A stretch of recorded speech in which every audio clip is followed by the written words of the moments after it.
Friends ನಮಸ್ತೆ, ನಾನು Mallikarjun. Welcome to ಸ್ಪರ್ಧಾ ಕರ್ನಾಟಕ ಅಕಾಡೆಮಿ ಯೂಟ್ಯೂಬ್ ಚಾನಲ್. ಸ್ನೇಹಿತರೆ, ನಿಮಗೆ ಗೊತ್ತಿರೋ ಹಾಗೆ ಇದೇ ನವಂಬರ್ 2ಗೆ KCET ಎಕ್ಸಾಮ್ ಇದೆ. KCET ಪರೀಕ್ಷೆಯ ಪೇಪರ್ ಫಸ್ಟ್ ನಿಮಗೆ ಗೊತ್ತಿದೆ, 50 ಕ್ವಶನ್ಸು 100 ಮಾರ್ಕ್ಸ್, ಒಂದು ಪ್ರಶ್ನೆಗೆ 2 ಅಂಕಗಳು ಅಂತ ಗೊತ್ತಿದೆ.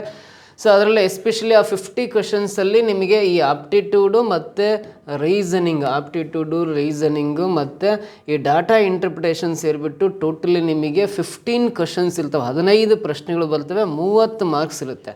15 × 2 ಅಂದರೆ ಟೋಟಲಿ 30 ಮಾರ್ಕ್ಸ್ ಇರುತ್ತೆ. ಸೊ ನಿಮಗೆ ಸ್ಕೋರಿಂಗ್ ಕಾನ್ಸೆಪ್ಟ್ ಇವೆಲ್ಲ 15ಕ್ಕೆ 15 ಸ್ಕೋರ್ ಮಾಡ್ಬೋದು ನೀವು ಎಕ್ಸಾಮಲ್ಲಿ. ಯಾವ ಥರ ಪ್ರಶ್ನೆಗಳಿರ್ತವೆ ಅವೆಲ್ಲ ಪ್ರಶ್ನೆಗಳಿಗೆ ಯಾವ ಥರ ಸುಲಭವಾಗಿ ಆನ್ಸರ್ ಮಾಡೋ ವಿಧಾನಗಳನ್ನು ನಿಮ್ಗೆ ಹೇಳ್ಕೊಡ್ತೀನಿ. ಸೊ ಈ ವಿಡಿಯೋನ ಕೊನೆಯವರೆಗೂ ಪ್ರತಿಯೊಂದು ಕ್ವಶನ್ನ ನೀವು ನೋಟ್ಸ್ ಮಾಡ್ಕೊಂತ ಬರೀತಾ ಹೋದ್ರಿ ಅಂತ 100% ನೀವು ಏನು ಮತ್ತೇನು ರೆಫರ್ ಮಾಡೋ ಅವಶ್ಯಕತೆ ಇಲ್ಲ, ತುಂಬ ಈಸಿಯಾಗಿ ಎಕ್ಸಾಮಲ್ಲಿ ಸ್ಕೋರ್ ಮಾಡಬಹುದು. ಸೊ ಅದರಲ್ಲಿ ನೋಡಿರಿ, ಸ್ಪರ್ಧಾ ಕರ್ನಾಟಕ ಅಕಾಡೆಮಿ ಯೂಟ್ಯೂಬ್ ಚಾನಲ್ಗೆ ನೀವು ಯಾರು ಸಬ್ಸ್ಕ್ರೈಬ್ ಆಗಿಲ್ಲ ಕೂಡಲೇ ಸಬ್ಸ್ಕ್ರೈಬ್ ಆಗಿ, ಪಕ್ಕದಲ್ಲಿ ಬರೋ ಬೆಲ್ ಐಕನ್ ಪ್ರೆಸ್ ಮಾಡಿ. ಈಗಾಗಲೇ ಸಾಕಷ್ಟು ವೀಡಿಯೋಸ್ನ ಈ KCET ಎಕ್ಸಾಮಿಗೆ ಸಂಬಂಧಪಟ್ಟಂತೆ ಮಾಡಿದ್ದೀನಿ. ಅವೆಲ್ಲ ವೀಡಿಯೋಸು ಪ್ಲೇ ಲಿಸ್ಟಿಗೆ ಹೋದರೆ KCET ಅಂತ ಸಿಗುತ್ತೆ, ಅದರಲ್ಲಿ ಸಾಕಷ್ಟು ವೀಡಿಯೋಸ್ ಇದ್ದಾವೆ. ಪ್ರತಿಯೊಂದು ವೀಡಿಯೋಸ್ ನೋಡಿ 100% ನಿಮಗೆ ಹೆಲ್ಪ್ ಆಗುತ್ತೆ. ನೋಟ್ಸು ಕೂಡ ಮಾಡ್ತಾ ಹೋಗಿ ಜೊತೆಗೆ ಅದರಲ್ಲಿ. ಸೊ ಇವತ್ತಿನ ಕ್ಲಾಸಲ್ಲಿ ಕೆಲವೊಂದು ಪ್ರಶ್ನೆಗಳನ್ನ ಸಾಲ್ವ್ ಮಾಡೋ ವಿಧಾನ ಹೇಳ್ಕೊಡ್ತೀನಿ. ಮೊದಲನೇ ಪ್ರಶ್ನೆ ನೋಡ್ತಾ ಬನ್ನಿ. 3 persons A, B and C were engaged to complete a job. They completed it in 5 days and the remuneration paid for the entire job was ₹70,000. B has only half the efficiency of A and C has only half the efficiency of B. If the amount is distributed equally per day on the basis of their efficiency, what is the amount received by each per day? ನೋಡಿರಿ, ಒಂದು ಕೆಲಸವನ್ನು ಪೂರ್ಣಗೊಳಿಸಲು A, B ಮತ್ತು C ಎಂಬ 3 ವ್ಯಕ್ತಿಗಳನ್ನು ನೇಮಿಸಲಾಗಿತ್ತು. ಒಂದು ಕೆಲಸ complete ಮಾಡಲಿಕ್ಕೆ A ವ್ಯಕ್ತಿ, B ವ್ಯಕ್ತಿ, C ವ್ಯಕ್ತಿ 3 ಜನ ಒಟ್ಟಾಗಿ ಕೆಲಸ ಮಾಡಲಿಕ್ಕೆ ಬಿಟ್ಟಿದ್ದೀವಿ ಅಂತ. ಅವರು ಅದನ್ನು 5 ದಿನಗಳಲ್ಲಿ ಪೂರ್ಣಗೊಳಿಸಿದರು. ನೋಡಿರಿ, ಆ 3 ಜನ ಸೇರಿಕೊಂಡು ಒಂದು ಕೆಲಸ ಕಂಪ್ಲೀಟ್ ಮಾಡಲಿಕ್ಕೆ 5 days ಬೇಕು ಅಂತ ಹೇಳಿದ್ದಾರೆ. 5 ದಿನಗಳಲ್ಲಿ ಪೂರ್ಣಗೊಳಿಸಿದರು ಅಂತ ಕೊಟ್ಟಿದ್ದಾರೆ. ಮತ್ತು ಇಡೀ ಕೆಲಸಕ್ಕೆ ಪಾವತಿಸಿದ ಸಂಭಾವನೆ ₹70,000. ಪ್ರತಿದಿನ 3 ಜನ ಕೆಲಸ ಮಾಡಿದ್ದಾರೆ. A, B, C 3 ಜನ ಕೆಲಸ ಮಾಡಿದ್ದಾರೆ. ಟೋಟಲಿ 5 days ಕೆಲಸ ಮಾಡಿದ್ದಾರೆ. 5 days ಕೆಲಸಕ್ಕೆ ಅವ್ರು ಕೊಟ್ಟಿರೋದು ₹70,000 ಸಂಭಾವನೆ ಕೊಟ್ಟಿದ್ದಾರೆ. ಬಿಗೆ ಎಯ ಅರ್ಧದಷ್ಟು ದಕ್ಷತೆ, ಬಿಯ ಕೆಲಸ ಏನು ಅರ್ಧದಷ್ಟು ವರ್ಕ್ ಎಫಿಷಿಯನ್ಸಿ ಇದೆ. ಎ ಎಷ್ಟು ಕೆಲಸ ಮಾಡ್ತಾನೋ ಅರ್ಧದಷ್ಟು ಕೆಲಸ ಮಾತ್ರ ಬಿ ಮಾಡಬಲ್ಲ ಅಂತ. ಎ ಎಷ್ಟು ಕೆಲಸ ಮಾಡ್ತಾನಲ್ಲ ಅದರ ಅರ್ಧದಷ್ಟು ಕೆಲಸ ಮಾತ್ರ ಮಾಡಲಿಕ್ಕೆ ಬಿಗೆ ಸಾಧ್ಯತೆ ಇದೆ ಅಂತ. ಆಮೇಲೆ ಸಿಗೆ ಬಿಯ ಅರ್ಧದಷ್ಟು ದಕ್ಷತೆ ಮಾತ್ರ ಇದೆ ಅಂದರೆ, ಸಿ ಎಷ್ಟು ಕೆಲಸ ಮಾಡ್ತಾನೆ ಅಂದರೆ ಬಿ ಎಷ್ಟು ಕೆಲಸ ಮಾಡ್ತಾನೆ ಅದರ ಅರ್ಧದಷ್ಟು ಮಾತ್ರ ಕೆಲಸ ಮಾಡಬಲ್ಲ ಸಿ ಅಂತ ಹೇಳಿದ್ದಾರೆ. ಈ ಥರ ಅವ್ರದ್ದು ವರ್ಕ್ ಎಫಿಷಿಯನ್ಸಿ ಇದೆ ಅಂತ ಹೇಳಿದ್ದಾನೆ. ಸೊ ಅವರ ದಕ್ಷತೆಯ ಆಧಾರದ ಮೇಲೆ ದಿನಕ್ಕೆ ಮೊತ್ತವನ್ನು ಸಮಾನವಾಗಿ ವಿತರಿಸಿದರೆ ಪ್ರತಿಯೊಬ್ಬರು ದಿನಕ್ಕೆ ಪಡೆಯುವ ಸಂಭಾವನೆ ಅಥವಾ ಮೊತ್ತ ಎಷ್ಟು ಅಂತ. ಅವರ ಕೆಲಸದ ದಕ್ಷತೆ ವರ್ಕ್ ಎಫಿಷಿಯನ್ಸಿ ಮೇಲೆ ನಮ್ಮ ಅಮೌಂಟನ್ನು ಏನಾರ ಡಿಸ್ಟ್ರಿಬ್ಯೂಟ್ ಮಾಡ್ತಾ ಬಂದರೆ ಅದರಲ್ಲಿ ನೋಡ್ರಿ, ಪ್ರತಿಯೊಬ್ಬರು ದಿನಕ್ಕೆ ಎಷ್ಟೆಷ್ಟು ಹಣ ಪಡಿತಾರೆ. ಫಸ್ಟ್ ಎ ಎಷ್ಟು ಪಡಿತಾನೆ, ಮೊದಲನೇ ಸಂಖ್ಯೆ ಎಲ್ಲ ಎದು, ಸೆಕೆಂಡ್ ನಂಬರ್ ಎಲ್ಲ ಬಿದು, ಥರ್ಡ್ ನಂಬರ್ ಎಲ್ಲ ಸಿಗೆ ಎಷ್ಟು ಸಿಗುತ್ತೆ ಅಂತ ಪ್ರಶ್ನೆ ಕೇಳಿದ್ದಾನೆ. ವೆರಿ ಸಿಂಪಲ್ ನೋಡ್ರಿ. ಫಸ್ಟ್ ಅವ್ರದ್ದು ಎಫಿಷಿಯನ್ಸಿ ರೇಷಿಯೋ ಕಂಡುಹಿಡಿಯೋಣ.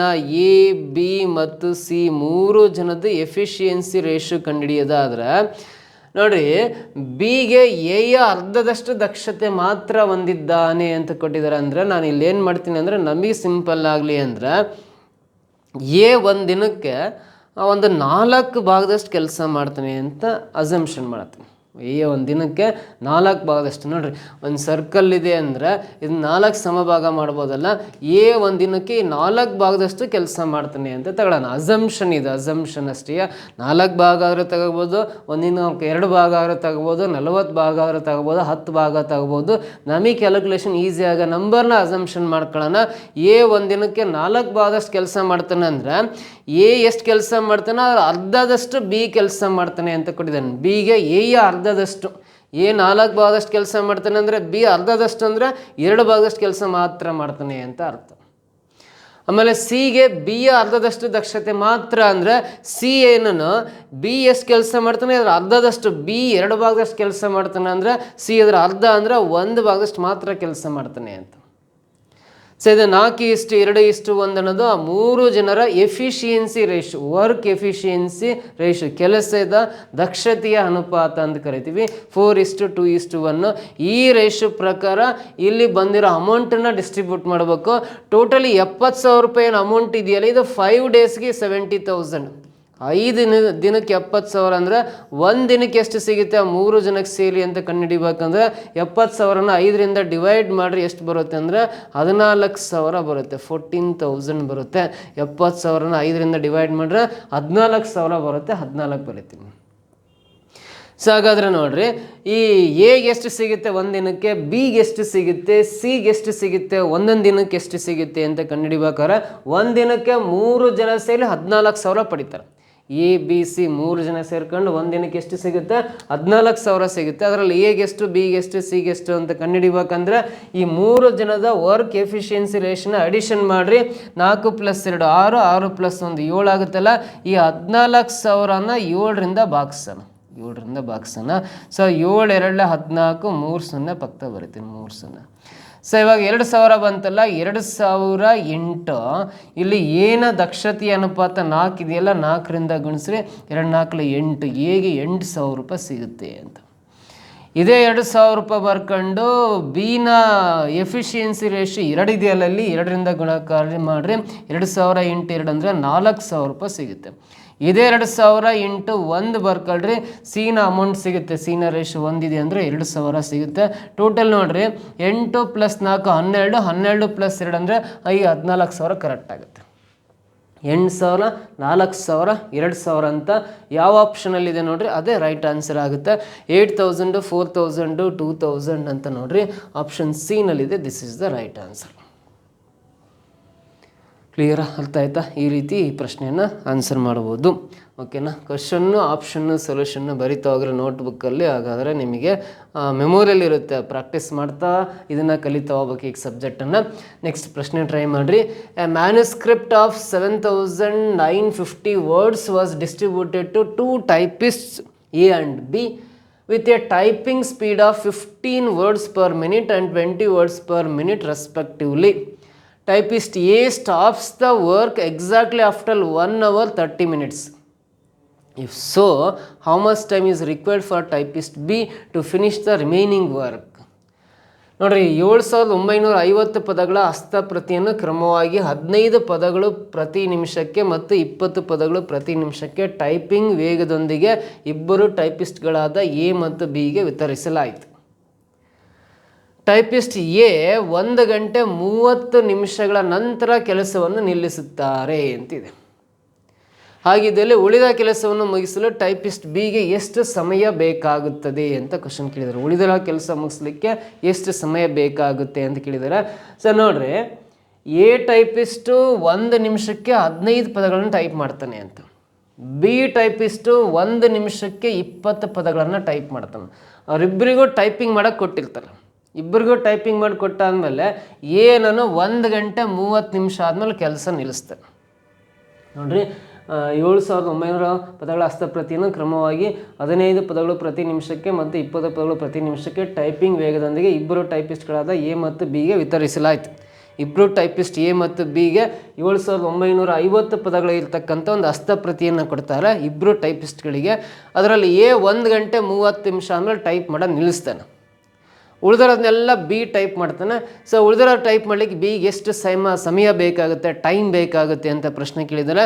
ಸೊ 1 ಗಂಟೆ 30 ನಿಮಿಷ ಅಂದರೆ ನೋಡ್ರಿ, ಸೊ 1 ಗಂಟೆಗೆ 60 ನಿಮಿಷ, 1 ಗಂಟೆಗೆ 60 ನಿಮಿಷ ಪ್ಲಸ್ 30 ನಿಮಿಷ ಅಂದರೆ ಟೋಟಲಿ 90 ನಿಮಿಷದವರೆಗೂ ಎ ಟೈಪ್ ಮಾಡಿದ್ದಾನೆ. ಎ ಟೋಟಲಿ ಎಷ್ಟು ಸಮಯದವರೆಗೂ ಟೈಪ್ ಮಾಡಿದ್ದಾನೆ ಅಂದರೆ 1 ಗಂಟೆಗೆ 60 ನಿಮಿಷ ಪ್ಲಸ್ ಇದೊಂದು 30 ನಿಮಿಷ ಅಂದರೆ ಟೋಟಲಿ 90 ಮಿನಿಟ್ಸ್ವರೆಗೂ ಎ ಟೈಪ್ ಮಾಡಿದ್ದಾನೆ. ಸೊ ಎ 90 ಮಿನಿಟ್ಸ್ವರೆಗೂ ಟೈಪ್ ಮಾಡಿದ್ದಾನೆ ಅಂದರೆ ಅವನು 1 ನಿಮಿಷಕ್ಕೆ ಏನ ಸ್ಪೀಡು 15 ಪದಗಳನ್ನ ಟೈಪ್ ಮಾಡ್ತಾನೆ. 1 ನಿಮಿಷಕ್ಕೆ 15 ಪದಗಳು ಟೈಪ್ ಮಾಡ್ತಾನೆ ಅಂದರೆ 90 ನಿಮಿಷಕ್ಕೆ ಎಷ್ಟಾಗುತ್ತೆ ಅಂದರೆ 15 9 135,350 ಪದಗಳನ್ನು ಟೈಪ್ ಮಾಡ್ತಾನೆ ಅಂತ. 1 ನಿಮಿಷಕ್ಕೆ 15 ಪದಗಳಾದರೆ 90 ನಿಮಿಷಕ್ಕೆ 1350 ಪದಗಳನ್ನು ಟೈಪ್ ಮಾಡ್ತಾನೆ. ಬಿನೂ ಕೂಡ ಇದೇ 90 ನಿಮಿಷಕ್ಕೆ ಎಷ್ಟು ಪದಗಳು ಟೈಪ್ ಮಾಡ್ತಾನೆ ಅಂದರೆ ಅವನ ಟೈಪಿಂಗ್ ಸ್ಪೀಡು 1 ನಿಮಿಷಕ್ಕೆ 20 ಪದಗಳನ್ನು ಟೈಪ್ ಮಾಡೋದು ಟೈಪಿಂಗ್ ಸ್ಪೀಡಲ್ಲ. 20 × 9 ಗುಣಾಕಾರ ಮಾಡಿರಿ 1800 ಪದಗಳನ್ನು ಟೈಪ್ ಮಾಡಿರ್ತಾನೆ.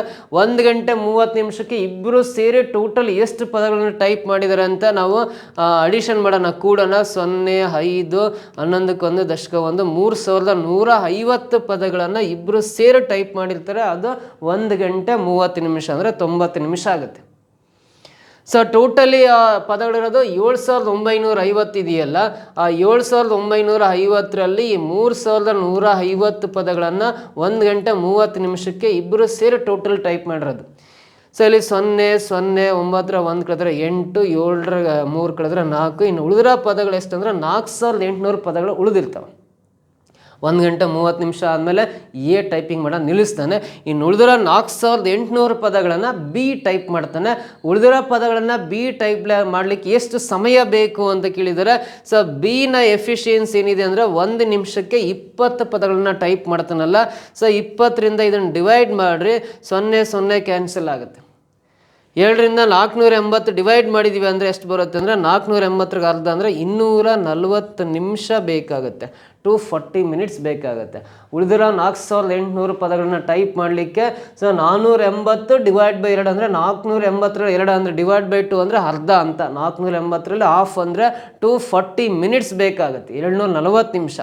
240 ನಿಮಿಷ ಅಂದರೆ ಆಪ್ಷನಲ್ಲಿ ಗಂಟೆ ನಿಮಿಷ. 240 ನಿಮಿಷ ಅಂದರೆ ಎಷ್ಟಾಗುತ್ತೆ ಅಂದರೆ 1 ಗಂಟೆಗೆ 60 ನಿಮಿಷ ಅಲ್ಲ, 60ರಿಂದ ಭಾಗಿಸಿ 0, 0 ಕ್ಯಾನ್ಸಲ್, 6 4 24 ಅಲ್ಲ, 4 ಅವರ್ಸ್ ಬೇಕಾಗುತ್ತೆ. 240 ನಿಮಿಷ ಅಂದರೆ ಅದು 4 ಗಂಟೆಗೆ ಸಮ. 60 ನಿಮಿಷಕ್ಕೆ 1 ಗಂಟೆ, 120 ನಿಮಿಷಕ್ಕೆ 2 ಗಂಟೆ, 180 ನಿಮಿಷಕ್ಕೆ 3 ಗಂಟೆ, 240 ನಿಮಿಷಕ್ಕೆ ಎಷ್ಟು ಗಂಟೆ ಆಗುತ್ತೆ? 4 ಗಂಟೆ ಬೇಕಾಗುತ್ತೆ. 4 ಅವರ್ಸ್ ಬೇಕಾಗುತ್ತೆ. 4 ಅವರ್ಸ್ ಅನ್ನೋದಿಲ್ಲ, ಆಪ್ಷನ್ ಎನಲ್ಲಿದ್ದಿಲ್ಲ. This is the right answer. ಕರೆಕ್ಟಾ? Option A is the right answer ಅಂತ ಹೇಳ್ಬೋದು. ಕ್ವಶನ್ ಓದಿ ಅರ್ಥ ಮಾಡ್ಕೊಂಡು ಅದಕ್ಕೆ ಸೊಲ್ಯೂಷನ್ ಕಂಡುಹಿಡಿದ್ರೆ 4 ಅವರ್ಸ್ ಬರುತ್ತೆ. ಇದನ್ನು ಮಾಡ್ಕೊಂತ ಕೂರಿ. ನೆಕ್ಸ್ಟ್ ಮುಂದಿನ ಪ್ರಶ್ನೆ, if income of A is 20% less than income of B, how much percent is B's income more than income of A? ನೋಡಿ, ಎನ ಆದಾಯ ಬಿನ ಆದಾಯಕ್ಕಿಂತ 20% ಕಡಿಮೆ ಇದೆ. ಎನ ಇನ್ಕಮ್ ಏನಿದೆಯಲ್ಲ ಬಿಗಿಂತ 20% ಕಡಿಮೆ ಇದೆ. ಹಾಗಾದರೆ ಉಲ್ಟಾ ಕೇಳಿದಲ್ಲ, ಬಿನ ಆದಾಯ ಎಗಿಂತ ಎಷ್ಟು ಜಾಸ್ತಿ ಇದೆ ಅಂತ. ನೋಡ್ರಿ, ವೆರಿ ಸಿಂಪಲ್ ಕ್ವಶನ್. ಎನ ಇನ್ಕಮ್ಮು, ಎ ಮತ್ತು ಬಿ ಇಬ್ಬರದ್ದು ಇನ್ಕಮ್ಮ ಕೊಟ್ಟಿದ್ದಾನೆ. ಎನ ಇನ್ಕಮ್ ಏನಿದೆಯಲ್ಲ ಈ ಬಿಗಿಂತ ಎಷ್ಟು ಪರ್ಸೆಂಟು? 20% ಕಡಿಮೆ ಇದೆ ಅಂತ. ಎನ ಆದಾಯ ಬಿ ಆದಾಯ ಕಂಪೇರ್ ಮಾಡಿದ್ರೆ 20% ಕಡಿಮೆ ಇದೆ. ಹಾಗಾದ್ರೆ ಈ ಬಿನ ಆದಾಯ ಎ ಆದಾಯ ಕಂಪೇರ್ ಮಾಡಿದ್ರೆ ಎಷ್ಟು ಪರ್ಸೆಂಟ್ ಹೆಚ್ಚಾಗಿದೆ ಅಂತ. ಇವನು 20% ಕಡಿಮೆ ಇದೆ ಅಂದರೆ ಇವನು 20% ಜಾಸ್ತಿ ಇರುತ್ತೆ ಅಂತ ಅನಿಸುತ್ತೆ. 20% ಜಾಸ್ತಿ ಇದೆ ಅನಿಸುತ್ತೆ. ಆಪ್ಷನ್ ಎ ಫಸ್ಟ್ ಒನ್ಲಿದೆ, ಇದನ್ನು ರೈಟ್ ಆನ್ಸರ್ ಅಂತ ಸುಮಾರು ಜನ ಈ ಮೊದಲನೇ ಆಪ್ಷನ್ಗೆ ಆನ್ಸರ್ ಮಾಡ್ತೀವಿ. 100ಕ್ಕೆ 90% ಸ್ಟೂಡೆಂಟ್ಸ್. ಎಷ್ಟು ಸಿಂಪಲ್ ಕ್ವಶನ್ನು. ಎನ ಆದಾಯ ಬಿಗಿಂತ 20% ಕಡಿಮೆ ಇದೆ ಅಂದರೆ ಬಿನ ಆದಾಯ ಎಗಿಂತ 20% ಹೆಚ್ಚಿರುತ್ತೆ. ಈಸಿ ಕ್ವಶನ್, ಕ್ಯಾಲ್ಕುಲೇಷನ್ ಮಾಡೋ ಅವಶ್ಯಕತೆನೇ ಇಲ್ಲ ಅಂತೇಳಿ ಮೊದಲನೇ ಆಪ್ಷನ್ನ ಆನ್ಸರ್ ಮಾಡ್ಬರ್ತೀವಿ. 90% ಸ್ಟೂಡೆಂಟ್ಸ್ ಇದೇ ಕೆಲಸ ಮಾಡೋದು. ಬಟ್ ಆನ್ಸರ್ ಇದು 100% ರಾಂಗ್. ಯಾಕೆ ರಾಂಗ್ ಅಂದರೆ ಯಾವಾಗಲೂ ಪರ್ಸೆಂಟೇಜ್ ಕಂಪ್ಯಾರಿಸನ್ ಇರುತ್ತಲ್ಲ, ಶೇಕಡ ರೂಪದ ಹೋಲಿಕೆ ಇರುತ್ತಲ್ಲ, ಅದು ಯಾವಾಗಲೂ ಸೇಮ್ ಇರಲ್ಲ. Number two number comparison same ಇರುತ್ತೆ. ನಿನ್ನ ಹತ್ರ ಏನ ಹತ್ರ 100 ರೂಪಾಯಿ ಇದ್ದು ಬಿನ ಹತ್ರ 120 ರೂಪಾಯಿ ಇತ್ತು ಅಂದರೆ ಏನ ಬಳಿ ಇರೋ ಅಮೌಂಟು ಬಿಗಿಂತ 20 ರೂಪಾಯಿ ಕಡಿಮೆ ಇದೆ. ಏನ ಬಳಿ ಇರೋ ಅಮೌಂಟು ಬಿಗಿಂತ 20 ರೂಪಾಯಿ ಕಡಿಮೆ ಇದೆ. ಹಾಗಾದರೆ ಬಿನ ಬಳಿ ಇರ್ತಕ್ಕಂಥ ಅಮೌಂಟು ಎಗಿಂತ ಎಷ್ಟು ಜಾಸ್ತಿ ಇದೆ ಅಂತ ಕಂಡುಹಿಡಿಬೇಕು. ನೋಡ್ರಿ, 20 ರೂಪಾಯಿ ಕಡಿಮೆ ಇದೆ. ಇದನ್ನು ನಾವು ಈ ರೀತಿಯೂ ಬರ್ಕೋಬೋದು. ಇದನ್ನು ಬಿನ ಆದಾಯ ನಾವು 100 ರೂಪಾಯಿ ಅಂತ ಬರ್ಕೊಂಡು ಆನ್ಸರ್ ಮಾಡ್ಬೋದು.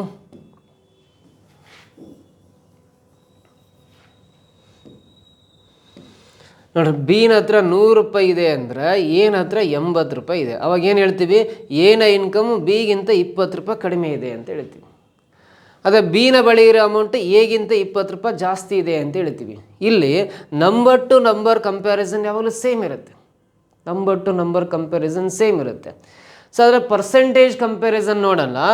ಏನ ಆದಾಯ ಬಿಗಿಂತ 20% ಕಡಿಮೆ ಅಂತ ಹೇಳ್ತೀವಿ. ಯಾಕಂದರೆ ಇದು 100ಕ್ಕೆ ಇರೋದ್ರಿಂದ ಏನ ಆದಾಯ ಬಿಗಿಂತ 20% ಕಡಿಮೆ, 20 ರೂಪಾಯಿ ಕಡಿಮೆ ಅಂತಲೇ ಹೇಳ್ಬೋದು, ಪರ್ಸೆಂಟೇಜಲ್ಲಿ 20% ಕಡಿಮೆ ಅಂತಲೇ ಹೇಳ್ಬೋದು. ಆದರೆ ಬಿನ ಆದಾಯ ಎಗಿಂತ 20% ಹೆಚ್ಚು ಅಂತ ಹೇಳಲಿಕ್ಕಾಗಲ್ಲ. ಯಾಕಂದರೆ ಏನಂತ ಇರೋದು 80 ರೂಪಾಯಿ, 100ಕ್ಕಿದ್ರೆ ಈಸಿ ಆಗುತ್ತೆ. ಸೊ ಈ 80 ರೂಪಾಯಿಗೆ ಇದು 20 ರೂಪಾಯಿ ಜಾಸ್ತಿ ಇದೆ, 80 ರೂಪಾಯಿಗೆ 20 ರೂಪಾಯಿ ಜಾಸ್ತಿ ಇದೆ ಬಿ ಬಳಿ ಅಂದರೆ 100ಕ್ಕೆ ಎಷ್ಟು ಜಾಸ್ತಿ ಅಂತ ಕಂಡುಹಿಡ್ಕೋಬೇಕು. ಸೊ ಇದು 21 24 80 ಕ್ಯಾನ್ಸಲ್ಲು, 4ರಿಂದ ಡಿವೈಡ್ ಮಾಡಿರಿ, 4 25 100 ಕ್ಯಾನ್ಸಲ್ ಆಗಿ 25% ಹೆಚ್ಚಾಗಿದೆ ಅಂತ ಕರಿತೀವಿ. ನೋಡಿ, ಬಿನ ಆದಾಯ ಎಗಿಂತ 25% ಹೆಚ್ಚಾಗಿದೆ. ನೋಡಿರಿ, number two number comparison same ಇರುತ್ತೆ, ಬಟ್ ಪರ್ಸೆಂಟೇಜ್ ಕಂಪ್ಯಾರಿಸನ್ ಯಾವಾಗಲೂ ಸೇಮ್ ಬರಲ್ಲ. ಸೊ ಬಿನ ಆದಾಯ ಎಗಿಂತ 25% ಹೆಚ್ಚಾಗಿದೆ ಅಂತ ಸೆಕೆಂಡ್ ಆಪ್ಷನ್ ಬರಿತೀವಿ. ಬಟ್ ನೀವು ಎಕ್ಸಾಮಲ್ಲಿ ಇದೆಲ್ಲ ರಿಸ್ಕ್ ತಗೊಂಡು ಮಾಡೋ ಅವಶ್ಯಕತೆ ಇಲ್ಲ, ವೆರಿ ಸಿಂಪಲ್ಲಾಗಿ ಹೇಳ್ಕೊಡ್ತೀನಿ. ಸೊ ನಿಮಗೆ ಇದನ್ನು ಕ್ಲಾರಿಟಿ ಎಲ್ಲ ನಿಮಗೆ ಗೊತ್ತಾಗದೇ ಇದ್ದರೆ ವೆರಿ ಸಿಂಪಲ್. ಏನು ಆದಾಯ ಬಿಗಿಂತ 20% ಕಡಿಮೆ ಇದೆ ಅಂತ ಕೊಟ್ಟಿದ್ದಾನೆ. ಏನು ಆದಾಯ ಬಿಗಿಂತ 20% ಕಡಿಮೆ ಇದೆ ಅಂತ ಕೊಟ್ಟಿದ್ದಾನೆ.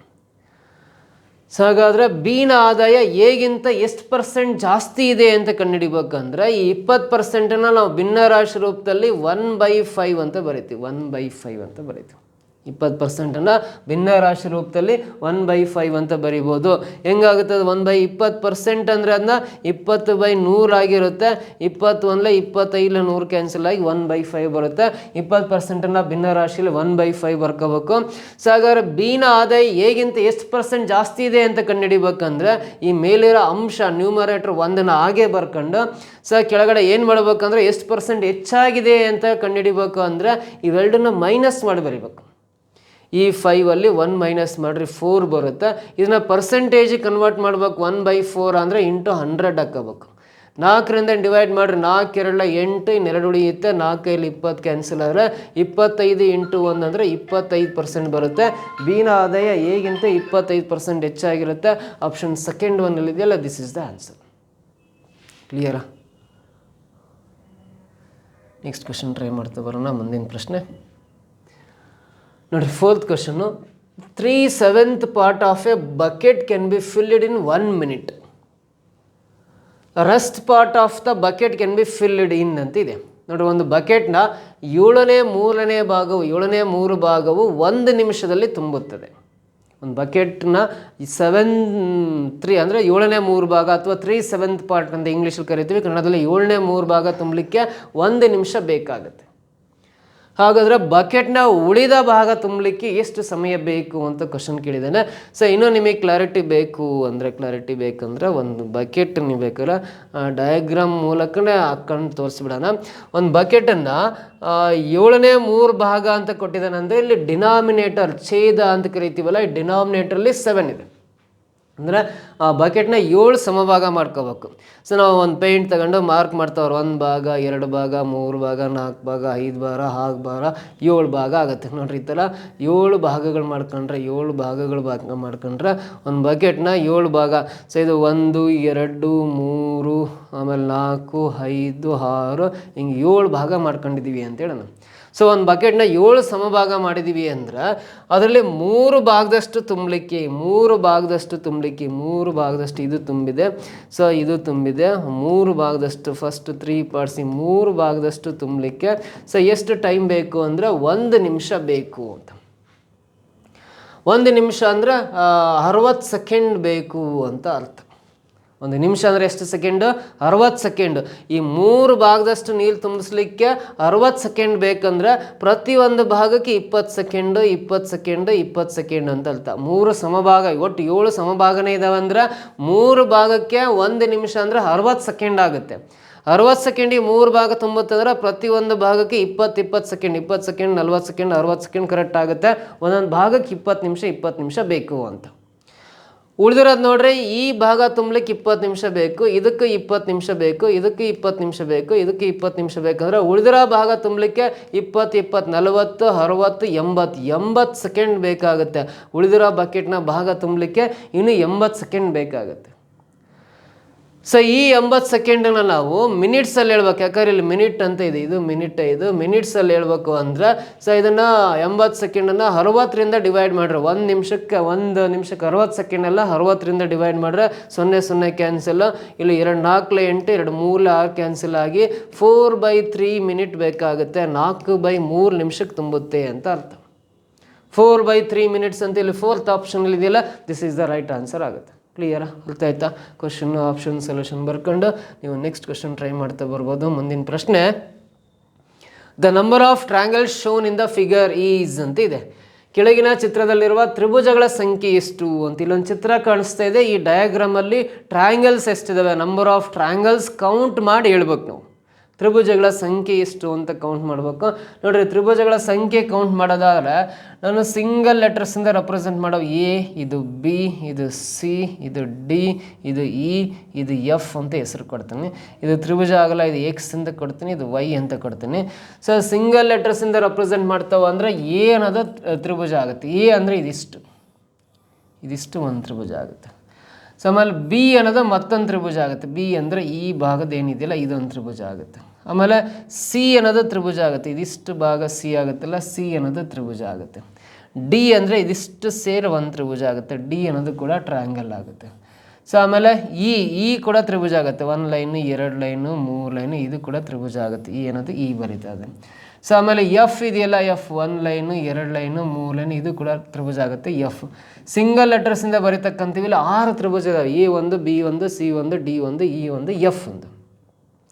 ಎಕ್ಸ್ ತ್ರಿಭುಜ ಆಗಲ್ಲ, 4 ಲೈನ್ಸ್ ಇದೆ, 1 2 3 4. ವೈ ಕೂಡ ತ್ರಿಭುಜ ಆಗಲ್ಲ. ಆದರೆ ಎಕ್ಸ್ ವೈ ಬೇರೆ ಅಕ್ಷರ ಜೊತೆ ಸೇರ್ಕೊಂಡು ತ್ರಿಭುಜ ಆಗ್ಬೋದು. ಯಾವಾದರೂ 2 ಅಕ್ಷರ ಸೇರ್ಕೊಂಡು ಯಾವ ತ್ರಿಭುಜ ಆಗ್ತಾವಂತ ನೋಡೋದಾದ್ರೆ ಇಲ್ಲಿ ನೋಡ್ರಿ, ಏನಿಂದ 2 ಅಕ್ಷರ ಸೇರಿ ಯಾವ ತ್ರಿಭುಜ ಆಗಲ್ಲ. ಬಿ ಮತ್ತು ಎಕ್ಸ್ ಏನಿದಾವಲ್ಲ, ಬಿ ಮತ್ತು ಎಕ್ಸ್ ಇವೆರಡು ಅಕ್ಷರ ಸೇರಿ ಒಂದು ತ್ರಿಭುಜ ಆಗುತ್ತೆ. ಬಿ ಎಕ್ಸ್ ತ್ರಿಭುಜ ಅಂತ ಬರೀತೀನಿ. ಹೆಂಗಾಗುತ್ತೆ ನೋಡ್ರಿ, ಇಲ್ಲಿ 1 ಲೈನು 2 ಲೈನು 3 ಲೈನ್, ಈ 3 ಲೈನ್ ಸೇರಿ ಬಿ ಎಕ್ಸ್ ಅನ್ನೋ ತ್ರಿಭುಜ. ಅದೇ ಥರ ಈ ವೈ ಅನ್ನೋದು ತ್ರಿಭುಜ ಆಗುತ್ತೆ ನೋಡ್ರಿ. ಈ ವೈ ಅನ್ನೋ 2 ಅಕ್ಷರಗಳು ಸೇರಿ 1 ಲೈನು 2 ಲೈನು 3 ಲೈನ್, ಈ 3 ಲೈನ್ ಸೇರಿ ಈ ವೈ ತ್ರಿಭುಜ ಆಗುತ್ತೆ. ಒಳಗಡೆ ಇ ಮತ್ತು ವೈ ಅಂತ ಅಕ್ಷರಗಳಿದೆ. ಇ ಮತ್ತು ವೈ ಅನ್ನೋದು ಒಂದು ತ್ರಿಭುಜ ಆಗುತ್ತೆ. ಮತ್ತು ಯಾವಾದರೂ 2 ಅಕ್ಷರ ಸೇರ್ಕೊಂಡು ತ್ರಿಭುಜ ಆಗ್ತಾವಂತ ನೋಡ್ರಿ, ಯಾವುದೇ 2 ಅಕ್ಷರಗಳು ಸೇರ್ಕೊಂಡು ತ್ರಿಭುಜ ಆಗಲ್ಲ. ಸೊ ನೆಕ್ಸ್ಟ್ ಇಲ್ಲಿ ಏನಿಂದ ಸ್ಟಾರ್ಟ್ ಮಾಡಿ ನೋಡ್ರಿ, A X C Y E ಅಂತ 5 ಅಕ್ಷರ ಅದ ನೋಡ್ರಿ. ಸೊ ಇದನ್ನು ನಾನು ರೆಡ್ ಕಲರ್ ಪೆನ್ನಲ್ಲಿ ಬರೀತೀನಿ ನೋಡ್ರಿ. ಇಲ್ಲಿಂದ ಇದು ದೊಡ್ಡ ಟ್ರ್ಯಾಂಗಲ್ ಇದೆಯಲ್ಲ, ಇದೊಂದು ತ್ರಿಭುಜ ಆಗುತ್ತೆ. ಸೊ ಇನ್ನೊಂದು ರಿವರ್ಸ್ ಆರ್ಡ್ರಲ್ಲಿ ಇನ್ನೊಂದು ತ್ರಿಭುಜ ಬರೀತಾ ಹೋಗ್ತೀನಿ. ಈ ಬ್ಲೂ ಕಲರ್ ಲೈನಲ್ಲಿ ನೋಡ್ರಿ, 1 ಲೈನು 2 ಲೈನು 3 ಲೈನು, ಇದೊಂದು ತ್ರಿಭುಜ ಆಗುತ್ತೆ. ಪ್ಲಸ್ ಇದಕ್ಕೆ 2 ಎಕ್ಸ್ಟ್ರಾ ಅಂದರೆ ಇನ್ನೊಂದು ಲೈನ್ ಅದು ಯಾವ ಅಂದರೆ B X Y F D ಅಂತ 5 ಅಕ್ಷರ ಇದಾವೆ. 5 ಅಕ್ಷರ ಸೇರಿ ಮತ್ತೊಂದು ತ್ರಿಭುಜ ಆಗುತ್ತೆ. ಸೊ ಇದು 1, ಇದೊಂದು 2, ಇದೊಂದು 3, ಇದೊಂದು 4, ಇದು 5 6 7 8 9 10 ಟೋಟಲಿ 10 ತ್ರಿಭುಜಗಳಿದಾವೆ ಈ ಚಿತ್ರದಲ್ಲಿ. 10 ಅನ್ನೋದು ಆಪ್ಷನ್ 3rd ಒನ್ನಲ್ಲಿ ಇದೆಯಲ್ಲ, this is the exact answer. ಈ ಥರ ಅಲ್ಫಾಬೆಟ್ಸ್ ಬರ್ಕೊಂಡು ಕೌಂಟ್ ಮಾಡಿದ್ರೆ 10 ತ್ರಿಭುಜಗಳು ಸಿಗ್ತವೆ ಇದರಲ್ಲಿ. ಓಕೆನಾ? ಸೊ ನೆಕ್ಸ್ಟ್ ಪ್ರಶ್ನೆ ಟ್ರೈ ಮಾಡ್ತಾ ಬರೋಣ. ಮುಂದಿನ ಪ್ರಶ್ನೆ, say if grasp is coded as INOPQ, brown is coded as RNSTU, then sparrow will be coded as ಅಂತ ಕೇಳಿದ್ದಾನೆ. ಸೊ ನೋಡ್ರಿ, ಒಂದು ಸಂಕೇತ ಭಾಷೆಯಲ್ಲಿ ಗ್ರಾಸ್ಪ್ GRASP ಎಂಬ ಪದವನ್ನು ಏನಂತ ಕೋಡ್ ಮಾಡಿದ್ದಾನೆ ಅಂದರೆ INOPQ ಅಂತ ಕೋಡಿಂಗ್ ಮಾಡಿದ್ದಾನೆ. ಅದೇ ರೀತಿ ಬ್ರೌನ್ ಅಂತ ಪದ ಇದೆ, BROWN. ಬ್ರೌನ್ ಎಂಬ ಪದವನ್ನು RNSTU ಅಂತ ಕೋಡ್ ಮಾಡಿದ್ದಾನೆ. RNSTU ಅಂತ ಕೋಡ್ ಮಾಡಿದ್ದಾನೆ. ಸೊ ಇದರ ಅರ್ಥ ನೋಡ್ರಿ, ಜಿ ಅಕ್ಷರಕ್ಕೆ ಐ ಅಕ್ಷರ ಕೋಡಿಂಗ್ ಇದೆ, ಆರ್ ಅಕ್ಷರಕ್ಕೆ ಎನ್ ಇದೆ, ಎಗೆ ಓ ಇದೆ, ಎಸ್ಗೆ ಪಿ ಇದೆ, ಪಿಗೆ ಕ್ಯೂ ಇದೆ, ಬಿಗೆ ಆರ್ ಇದೆ, ಆರ್ಗೆ ಎನ್ ಇದೆ, ಓಗೆ ಎಸ್ ಇದೆ, ಡಬ್ಲ್ಯೂಗೆ ಟಿ ಇದೆ, ಎನ್ಗೆ ಯು ಇದೆ.